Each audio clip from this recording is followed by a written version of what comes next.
yun, dati.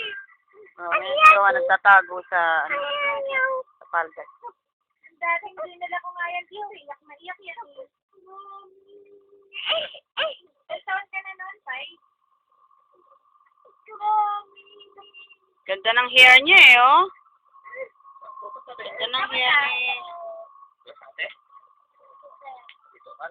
Ito. Picture mo din. Hello. Hello. Ah, dito ka sa akin? Wow. Yung ate yung Ayan, si Mir.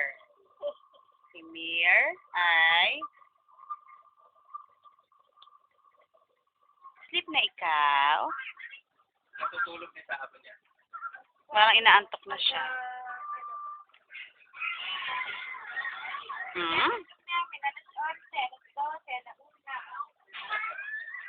Pag nag-aaral naman na hindi na gano'n. Tulog na. Tulog na si Melchia. Parang si Melchi lang, no?